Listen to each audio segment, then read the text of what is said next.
고정된 선입관을 내려놓으라라는 제목을 가지고 말씀을 나누고자 합니다.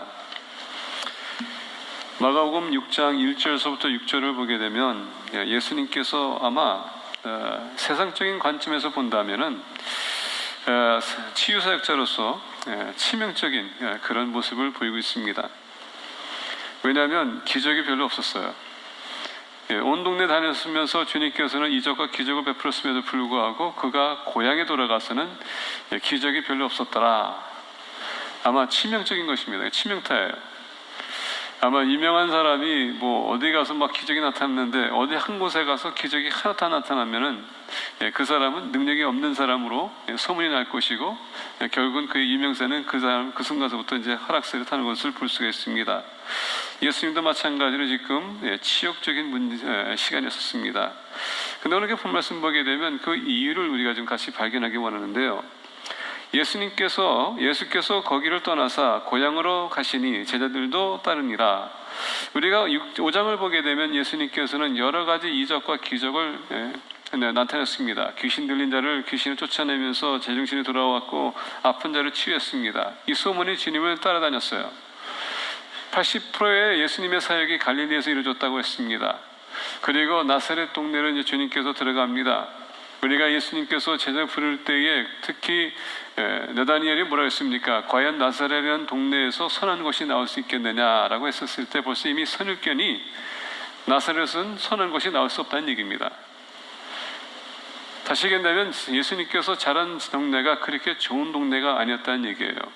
우리가 피하고 싶은 곳 또는 사람들에게 손가락짓 하는 곳.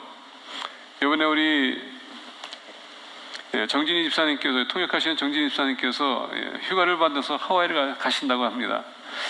지난주 화요일날 하와이 가신다고 해서 제가 제 사무실로 불렀습니다. 집사님, 하와이 가게 되면 여기 분명히 가야 됩니다. 꼭 가셔야 돼요. 관광객이 꼭 가야 될 곳이 이런데 명소인데 꼭 가시고 가지 말아야 될 곳이 있습니다. 여기는 어보이드 하게 되면은 정말 좋은 여행이 될 수 있습니다. 그래서 가르쳐 줬어요. 그랬더니 물어보는 게 왜 거기 가지 말아야 됩니까? 가지 말라는 소리가 아니라 만약에 가시되 밤에는 가지 마시고 한적한 곳에 가지 마세요. 원래 그 동네가 별로 안 좋습니다. 만약에 가셔서 집사님께서 소중하게 여기는 그런 물건들이 있다면 그걸 기증하기 원한다면 가세요.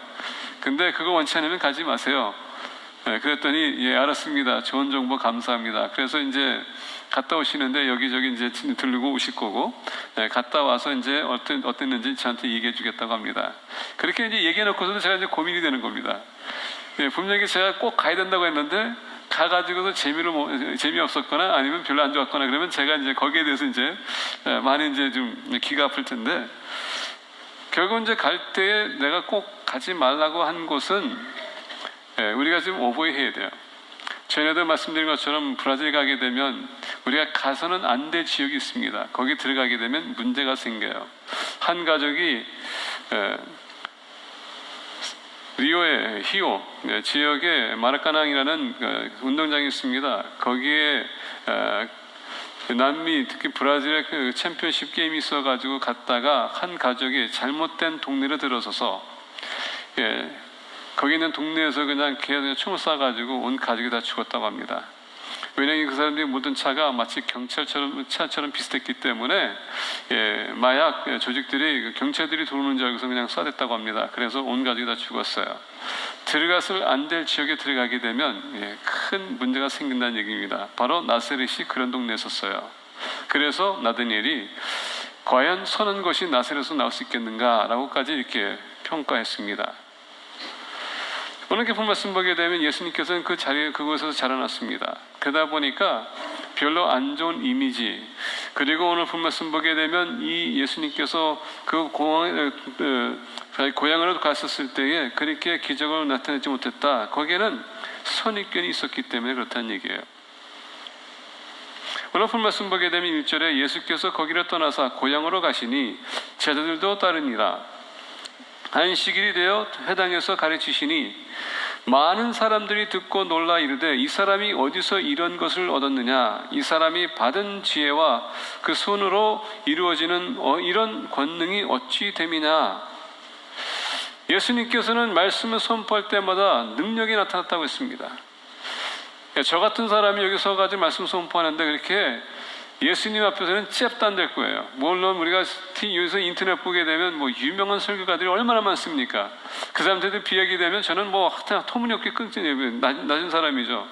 근데 주님은 그거보다 또 우월하신 분이었었고 말씀 선포할 때마다 사람들이 감동받았다는 얘기입니다. 더 나아가 마음이 움직이기 시작했고 우리가 예수님의 제자들 보게 되면 엠마오에 그 가던 제자들 보게 되면 예수님께서 말씀을 이렇게 설명했었을 때 그들의 마음이 뜨거워졌다라는 얘기합니다. 그만큼 말씀으로 사람들을 변화시킬 수 있는 그런 능력 있는 주님. 우리가 알다시피 주님은 불가능한 것이 없는 분이세요.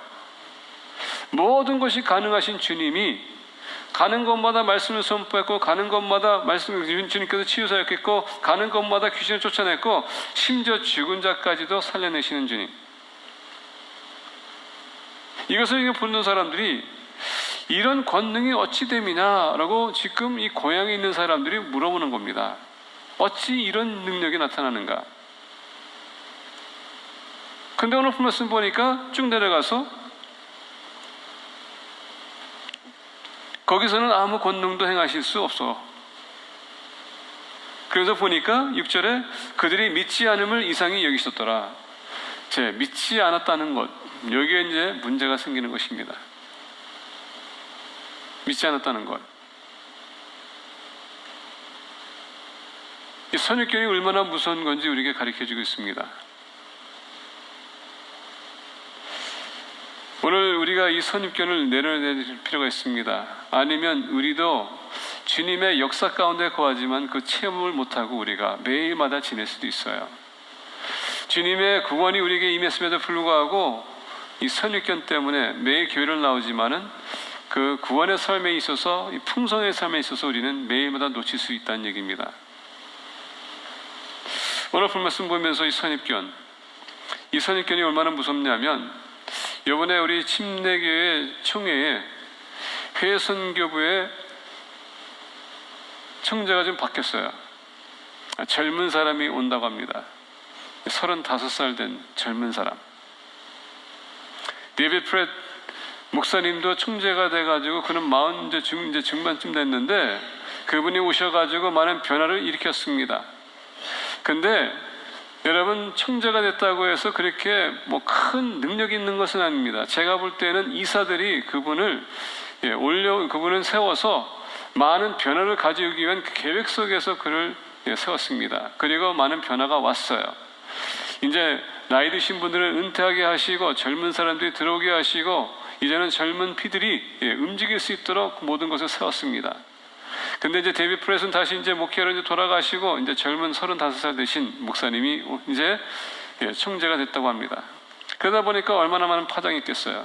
35세 무슨 경력이 있다고, 선교에 대한 무슨 비전이 있다고, 그리고 경험이 있다고 그가 총재가 될 수 있을까라는 그런 많은 파장이 있어요. 저 또한 들었었을 때에 35살.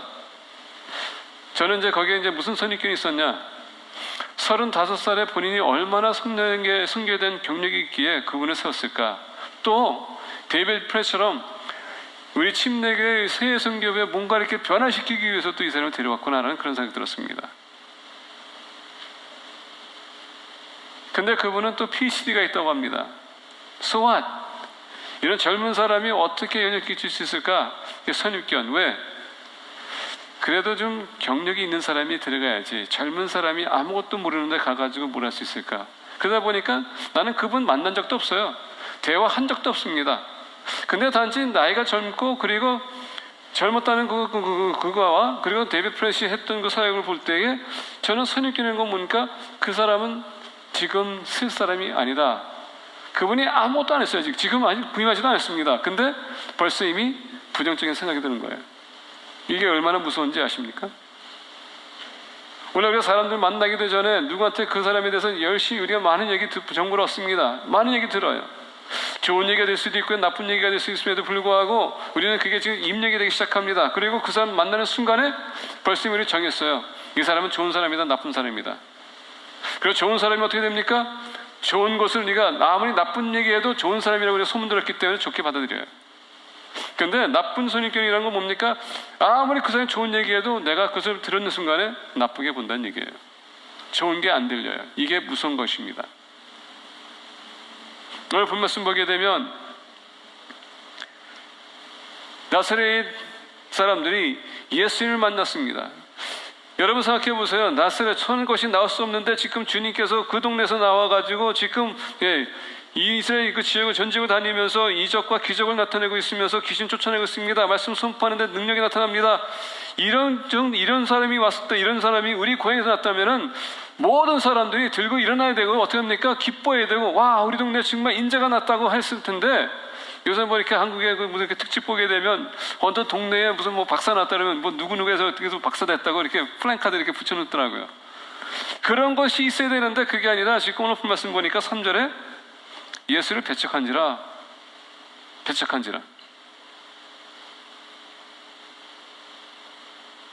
오늘 말씀 보게 되면 배척한다는 것은요, 분노가 생겼다는 얘기입니다. 이 배척이라는 단어는 그 사람을 하여금 걸림돌에 서도 넘어지게끔 만든다는 뜻이 바로 배척이라는 얘기예요. 리젝션이라는 얘기입니다. 받아들일 수 없다는 얘기입니다. 선입견이 생기게 되면 그 사람이 아무리 좋은 일을 해도 우리가 그 사람을 거절하겠다는 얘기예요. 많은 사람들의 그런 모습들이 우리에게 있다는 얘기입니다. 상관없어요. 벌써 이미 청에 가게 되면 도시에 온 사람과 이런 페이필에서 온 사람하고 볼 때에 페이필도 도시거든요. 소도시예요. 자부심 가져야 돼요. 근데 대도시에서 오신 목사님들 보게 되면 이 소도시에 온 목사님들을 볼 때에 되게 좀 이렇게 낮은 깔아보는 그런 모습들이 있더라고요. 그런 모습들이 있어요. 특히 한국 나가니까 더 그렇더라고요. 뭐 대형 교회와 작은 교회. 그래서 보니까는 대형 교회 목사님들 이렇게 어깨를 쫙 펴고 다니는데 작은 교회에서 오신 목사님들 이렇게 고개를 이렇게 하나 이렇게 숙이고 다녀요. 모르겠어요. 왜 우리가 이렇게 그런 모습으로 다니는지 모르지만, 근데 일단은 작은 교회, 그런데 작은 도시라고 하지만은 본인들은 시골이라고 얘기해요. 그래서 시골에서 얼마나 고생이 많으시겠습니까? 라고 물어볼 때 화가 나요.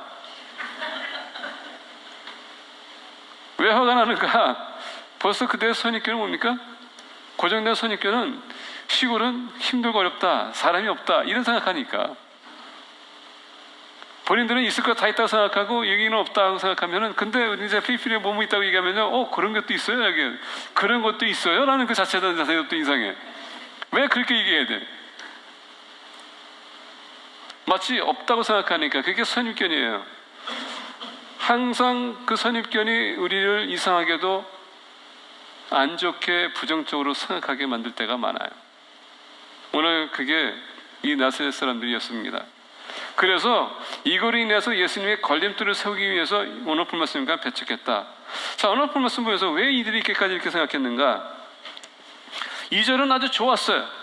예수님께서 말씀을 가르치시고 듣고 놀라 이르되 이 사람이 어디서 이런 것을 얻었느냐? 이 사람이 받은 지혜와 그 손으로 이루어지는 이런 권능이 어찌 됨이냐? 3절 보니까 이 사람이 마리아의 아들 목수가 아니냐? 여러분, 오늘 말씀 보게 되면 벌써 이미 여기에서 부정적인 생각이 나타나고 있습니다. 뭡니까? 이 사람이 마리아의 아들 목수가 아니냐?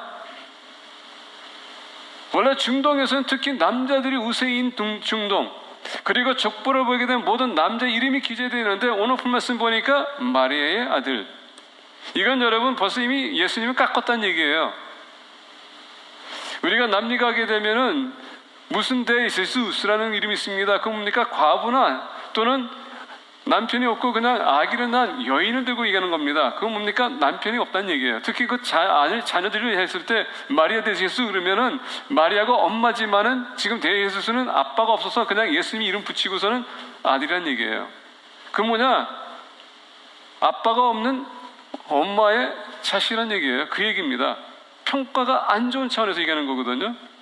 오늘 말씀 보기에는 똑같은 겁니다. 이 사람이 마리아의 아들 목수가 아니냐라고 합니다. 이거는 뭐냐면 예수님께서 지금 요셉이 죽었거나 지금 기록이 안 돼 있습니다. 그러니까 분명 죽었을 거예요.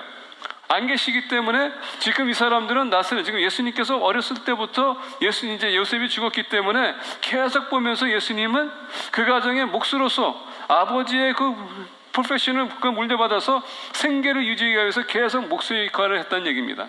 그래서 오늘 말씀 보니까 이 사람이 마리아의 아들 목수가 아니냐, 비아냥하는 단어였었어요. 아버지가 없는 자식이란 얘기입니다. 그러면서 오늘 말씀 보니까 야고보와 요셉과 유다와 시몬의 형제가 아니냐, 그 너희들이 우리와 함께 여기 있지 아니하냐 하고 예수를 배척한지라.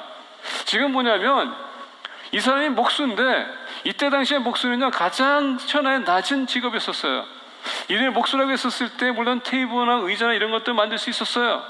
근데 여러분, 이때 당시에 집 같은 거 지을 때 모르십니까? 벽돌로 졌기 때문에 예수님 목수라는 것은 또 벽돌 가지고도 일했다는 얘기입니다. 그러다 보니까 가장 안 좋은, 사람들이 원치 않는, 근데 더 나가서 이때 당시에는 목수가 뭐 했습니까? 관을 만들었어요. 사람들 죽게 되면은. 또 우리가 아시다시피 그때 당시에는 또 제수들이 사형감 할 때 뭡니까? 십자가 만드는 사람. 그러니까 이 목수는 되게 안 좋은 직업으로 봤거든요. 그러다 보니까 이건 완전히 예수님 깎기 위한 깎는 겁니다. 그러다 보니까 어떻게 이런 권능이 있을 수 있을까? 이 사람은 마리아의 아들이고 목수인데, 선입견은 뭡니까? 고향에서 벌써 이미 예수님이 어떤 분인지 어떤 직업을 갖고 있었는지 알기 때문에 인정을 할 수가 없었다는 얘기예요. 목수로서 살던 사람이 하루아침에 바뀌어가지고 어떻게 됩니까? 메시아? 이건 말도 안 되는 소리야, 이 얘기예요. 주제에. 오늘 많은 사람들이 그런 마인드를 갖고 있는 것 같아요. 만나보지도 않고 대화해보지도 않고 우리가 그냥 그 선입견에 사람 만났었을 때 너 아무리 짓거려봐도 너는 그런 사람이야. 우리는 그런 선입견을 가지고 사람 만날 때가 많아요. 특히 믿는 사람들은 변화됩니다. 믿음의 눈을 가지고 보는 것은 여러분, 그 사람을 우리가 변한 모습을 바라보는 것이지 과거를 봐서는 안 된다는 얘기입니다. 근데 우리는 항상 그 과거에 필이 꽂혀 있어요. 왜 그렇습니까? 오늘 말씀처럼 그 사람을 그냥 깎아내리기 위해서 우리는 항상 그런 마음을 갖는 것 같아요. 이게 문제예요. 선입견이 이렇게 여러분 무서운 일을 영향 끼친다는 얘기입니다. 더 나아가 우리는 이 선입견은 나한테도 적용할 때가 맞는 것 같아요. 그건 뭐냐? 내가 옛날에 이렇게 살아왔으니까, 여러분 예수 안에서 이제 변화됐습니다. 새로운 피조물이 됐습니다. 그럼 우리 바꿔야 돼요. 바뀌어야 됩니다.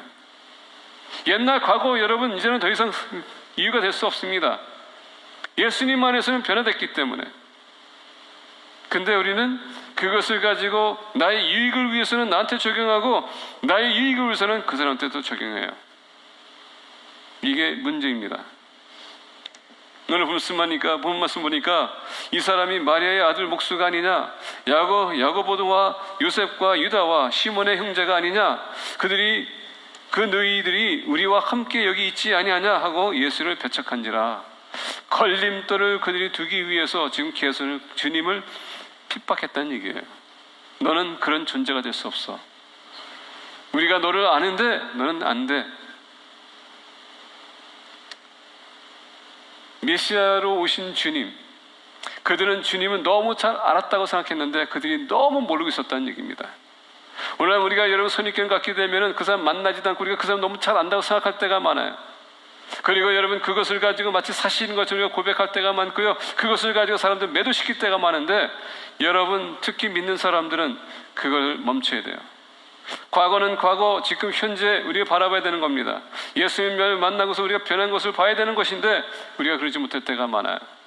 제가 가끔 가다가 화나는 것은 뭐냐면 우리 형님들 만날 때예요. 아직도 저는 막내예요. 항상 막내로 봅니다. 막내로 취급해요. 지금 나이가 50이 넘었는데도 막내로 보고 있다는 얘기입니다. 그래서 무슨 얘기하게 되면 안 들어. 왜냐하면 너무 잘 알기 때문에. 내가 어렸을 때 얼마나 막나니 짓을 했으면, 내가 문제였으면 그것을 생각할 때마다 너는 아직 멀었어, 이겁니다. 그러다 보니까 계속 그렇게 생각해요. 지금 저를 보세요. 제가 변하지 않습니까? 그래도 지금 목회하고 있는데 본인들은 내 말 안 들어도 우리 교인들 중에서 듣는 사람도 있어요. 저도 변하고 있는데 변한 모습을 안 보고 항상 우리는 과거를 돌아가서 그걸 가지고 우리는 사람들을 힘들게 할 때가 많아요. 이게 지금 나사렛 사람들이 예수님을 보는 겁니다. 그러다 보니까 기적이 따를 수가 없어요. 마찬가지로 얼마나 우리가 주님 만나면서 주님의 놀라운 능력이 나타나고 있는데 우리는 계속 여러분 그 선입견 가지고 고정된 선입견을 가지고 본다면 그 은혜가 오고 있음에도 불구하고 그냥 스쳐 지나갈 때가 많아요. 왜? 그것을 나를 고정하게 만들고 계속 그 문제만 바라보고 있게 하기 때문에 사람들의 긍정적인 모습이 있을 텐데 그것도 못 볼 때가 많아요. 하나님은 그 사람을 통해서 우리를 역사하기 원하는데 우리를 변화시키기 원하는데 그게 이루어질 수 없어요. 왜? 우리는 계속 그 과거만 바라보고 있기 때문에. 그래서 우리의 고정된 선입견을 내려내야 됩니다. 왜냐하면 그걸 내려놓지 않으면 항상 우리는 거부 반응을 일으킬 겁니다. 아무리 좋은 것이라도. 오늘 말씀 보니까 배척한지라. 두 번째 보겠습니다. 4절 보게 되면 예수께서 그들에게 이르시되 선지자가 자기 고향과 자기 친척과 자기 집 외에서는 존경을 받지 못함이 없느니라 하시며, 예수님께서 참 안타까웠을 거예요. 이렇게 좋은 일을 하고 다니고 계심에도 불구하고 그래도 우리 고향만큼은 나를 인정해 주지 않겠는가. 근데 여러분, 이것은 예수님뿐만 아니었습니다. 예수님은 너무나도 잘 알고 있었어요. 이스라엘 백성들이 어떤 마음을 가지고 옛 과거가 어떤 역사가 흐르고 있는지 알고 있었습니다. 하느님께서는 그 선지자를 보냈는데 어떻게 했다고요? 죽였다고 했습니다. 일라이자를 보세요. 선지였음에도 불구하고 항상 쫓기는 삶, 도망다니는 삶, 죽이고자 했던 삶. 그의 제자 일라이자도 마찬가지예요. 예레미야는 어떻습니까? 아는 데서도 그 동네에서도 그를 배척했습니다. 원치 않는다고 말씀을 선포하고 있음에도 불구하고 그들은 듣지 않았습니다. 이상하게도 그 고향이 더 그랬습니다. 왜? 당신 한 사람 때문에 지금 우리 동네가 얼마나 욕먹고 있는지 알아? 이런 마인드 때문에 그렇다는 얘기예요. 그럼에도 불구하고 주님은 메시아로서 지금 인류를 구원하기 위해서 오셨음에도 불구하고 선입견에 들어가다 보니까 그게 아무런 소용이 없다는 얘기입니다. 예수께서 그들에게 이르시되 선지자가 자기 고향과 자기 친척과 자기 집에 의해서는 존경을 받지 못함이 없느니라 하시며, 우리가 영어를 보게 되면 only, except 이라는 단어를 씁니다. 다른 고향엔 다 어디를 가도 다 저 나를 인정해 주는데 어떻게 너희들만. 여러분, 야고보를 보세요. 행함이 없는 믿음은 뭐라고 했습니까? 죽은 믿음이라고. 우리가 야고보를 보게 되면 야고보는 예수의 동생이었습니다. 예수님이 메시아가 되고 그가 돌아가시고 부활하기까지는 야고보도 예수님을 그렇게 믿지 못했어요. 왜? 내 형 이렇게 생각했습니다. 우리 가정을 위해서 수고한 형, 우리 가정에 필요한 것을 채워주는 형, 그렇게 봤지 메시아가 되리는 몰랐거든요. 그가 돌아가시고 부활하시기 전까지는 심지어 야고보도 그랬다는 얘기입니다. 아무리 좋은 일을 해도 그게 보이지 않았다는 얘기예요. 항상 형 그렇게 봤지.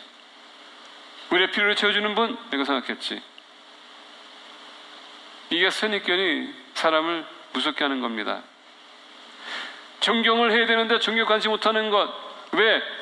아무리 좋은 우리가 좋은 일을 하게 되면 여러분 거기서 칭찬을 해야 됩니다. 여러분 만약에 선지자는 선지자, 여러분 예언자는 예언자, 그리고 여러분 사도는 사도, 그들이 예수님께 사도 바울도 얘기합니다. 그들을 우리가 존중해 줘야 된다고. 그리고 우리가 은혜 그들에게 우리가 뭡니까? 존중하는 것뿐만 아니라 그들의 마땅한 우리가 대가를 치러야 된다고 하는데, 선입견이 들어오게 되면, 그래서 우리가 사도 바울 보게 되면 그 서신은 특히 고린도 후서를 보게 되면 계속 사도 바울이 자기의 사도권에 대해서 얘기합니다.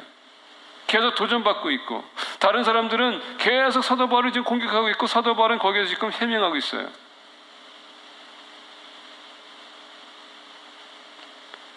존중하고 존경해야 되는데 그러지 못할 것. 왜? 선입견. 이게 무서운 겁니다. Only in his hometown, except his hometown.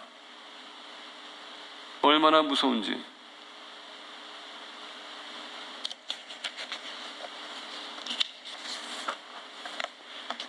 아까 말씀드린 것처럼 야고보는 예수님과 함께 있었음에도 불구하고 예수님을 몰랐습니다. 같은 형제였음에도 불구하고 몰랐어요. 돌아가시고 벌하시기 전까지는. 행함이 없는 믿음은 죽은 믿음이라, 여러분, 어느 면에서 야고보도요, 예수님을 그가 한순간에 믿어보고자 했지만은 믿음이 따르지 않았습니다. 그러다 보니까 행함이 없는 믿음은 죽은 믿음이다. 더 나가서 우리가 1서를 보니까, 1장 보니까 뭐라 했습니까? 사도 야고보가 또 하는 얘기가, 우리가 여러분 지혜가 부족하거든 구하라. 근데 뭐라고 했어요? 의심하지 말라. 선입견이 우리를 의심하게 만들어요. 과연 그 사람이 그럴까? 예수께서 이르시되 선지자가 자기 고향과 자기 친척과 자기 집 외에서는 존경을 받지 못함이 없느니라 하시며, 참 힘들었을 거예요. 그래도 내 고향인데, 그래도 내 친구들인데 나를 그래도 존중해 줄 알았을 텐데, 빛이 세상에 왔음에도 불구하고 그들이 그를 받아들이지 못하더라.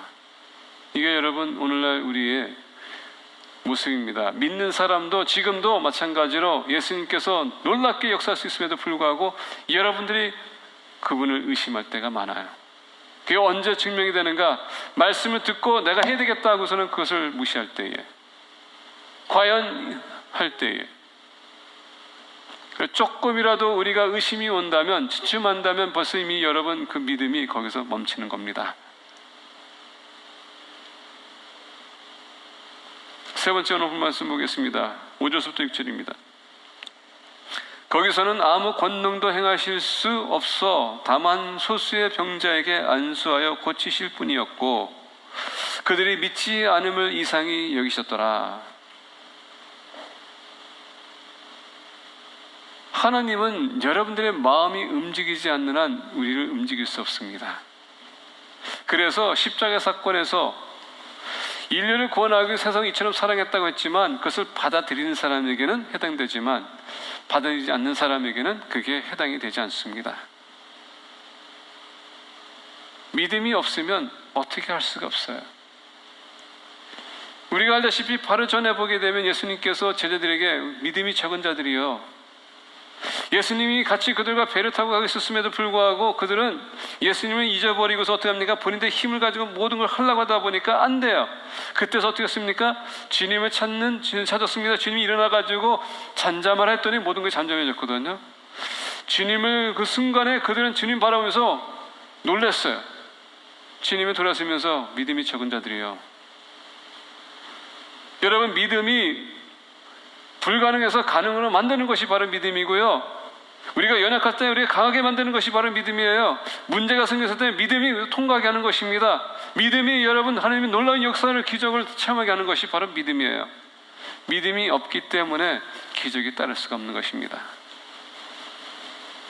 세상 사람들하고 얘기해 보세요. 그들이 여러 가지 많은 것을 체험하고 있음에도 불구하고 믿음이 없기 때문에 항상 그들은 힘들다고 할 때가 많아요. 근데 반면에 믿는 사람들은 없음에도 불구하고 주님의 은혜와 평강이 따르기 때문에 그래도 괜찮습니다 라고 우리가 할 수 있는 거예요. 그게 바로 믿음의 차이점입니다. 믿음의 눈을 가지고 보게 되면 거기는 가능성이 있어요. 그렇다고 해서 믿음대로 될지라는 얘기는 아닙니다. 오해하지 마세요. 믿는다고 해서 다 되는 것은 아니에요. 자, 거기서 아무 권능도 행하실 수 없어 다만 소수의 병자에게 안수하여 고치실 뿐이었고, 자, 이 소수에서도 어떤 사람들이 은혜를 받았다고요? 치유를 받았다고요? 예수님이 치유할 수 있다고 믿는 사람들에게는 그게 가능했다는 얘기입니다. 모든 사람이 믿음이 없다는 것이 아니에요. 소수의 사람들이 그 와중에서도 있었다는 얘기입니다. 근데 여러분 잘 아셔야 돼요. 예수님께서 심지어 많은 사람들이 부인했다 할지라도 주님은 그 소수의 사람들을 위해서 그 자리에 갔다는 얘기예요. 주님은 숫자보다도 그 마음을 바라보시는 분이기 때문에, 아브라함과 대화 속에서도 여러분 심지어 10명의 의인이 있다면 주님께서 심판하지 않겠다고 얘기했거든요. 이게 참 중요한 거예요. 오늘 본 말씀 보게 되면 많은 사람들이 주님을 거절한다 할지라도 소수의 사람이 주님을 원하기 때문에, 사모하기 때문에, 그리고 믿음이 있었기 때문에 그들은 치유받았다. 선입견은 뭐냐? 우리가 그 말을 이렇게 자꾸 듣다 보면은 그 선입견에 의해서 우리가 사람들에 따라서 움직이게 돼 있어요. 이스라엘 백성들이 가나안 땅 정복하기 앞서서 어떤 가데스바네에서 정탐꾼을 보내지 않았습니까? 10명이 왔고 12명이 갔는데 돌아와서 10명은 부정적으로 보고하고 2사람만 긍정적으로 보고했습니다. 그 10사람의 말이 그만큼 더 무게가 있었고, 이스라엘 백성들이 그 10사람의 정탐꾼의 말을 듣고서 어떻게 합니까? 우리는 안 된다고 와성했습니다. 그게 선입견이에요. 우리가 좌우하게 되면 그 많은 사람들의 그 움직임에 있다는 얘기입니다. 근데 오늘 본 말씀 보니까 그 와중에서도 소수의 사람들이 치유를 받았더라. 여러분들은 어떤 사람입니까? 공동체의 모든 의견에 따라가는 사람입니까? 아니면 주님을 따라가고자 합니까? 이게 참 중요해요. 민주주의가 하느님이 보는 관점에서는요, 최악입니다. 언제 하느님께서 백성들에게 여러분 맡겨서 움직였습니까? 하나님은 신본주의예요. 하나님이 모든 것을 주관하십니다. 왜? 하나님이 우리보다도 우리의 모든 것을 계획을 다 알고 계시고 우리가 어딜 가야 될지 알고 계시기 때문에 하나님이 신본주의세요. 그리고 지도자를 세워서 그를 통해서 역사하지 않습니까? 그런데 사람들은 이 민주화라는 것은 사람들이 세운 시스템이에요. 다수가 그걸 우리가 결정해서 우리가 움직이자. 성경에서는 어느 순간에 어느 시간에 민주화가 돼가지고 움직인 적은 없어요. 하나님이 항상 모든 것을 한 지도자를 통해서 역사했지.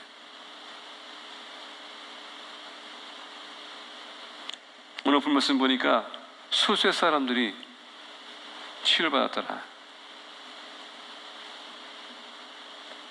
오늘 교회 안에서도 보니까 선입견을 가지고 교회 나오시는 분들이 계십니다. 그건 뭐냐? 나를 치유하지 않으면 나는 교회 안 나올 거야. 내가 문제가 해결되지 않으면 나는 주님 믿지 않을 거야. 하나님께서 여러분들에게 문제를 해결해 준다는 얘기 하신 적 없어요.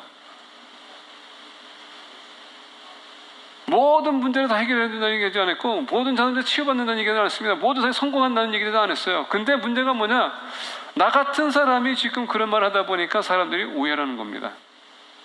그래서 혹시나 제가 그런 얘기 했다면 제가 지금 이 시간에 여러분들에게 사과를 구합니다. 아니, 용서를 구합니다. 주님께서는 여러분 주님의 뜻대로 모든 것을 다 주관하고 계시지 우리가 원한다고 해서 이루어지는 게 아니라는 것입니다. 제가 그 얘기예요.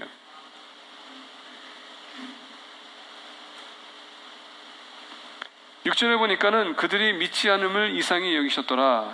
여기서 amaze라는 뜻입니다. astonish. 이 amaze하고 astonish는 건 뭐냐? 깜짝 놀랐다는 얘기예요. 왜 깜짝 놀랐을까? 아니, 그동안 말씀을 선포했고 우리가 2절 보게 되면 안식일이 되어 회당에서 가르치시니 많은 사람들이 듣고 놀라 이르되 이 사람이 어디서 이런 것을 얻었느냐? 이 사람이 받은 지혜와 그 손으로 이루어지는 이런 권능이 어찌 됨이냐? 이 모든 것을 지금 본인들이 지금 느끼고 이거 체험하고 있었거든요. 근데 막상 주님을 바라볼 때 그들이 믿지 않았다는 것. 모든 것이 지금 다 보여지고 있고요. 기적이 나타나고 있었고 그들이 체험하고 있었음에도 불구하고 안 믿는다는 얘기예요. 와, 그러니까 깜짝 놀랄 수밖에 없었다는 얘기입니다. 근데 주님께서 깜짝 놀랐을까요?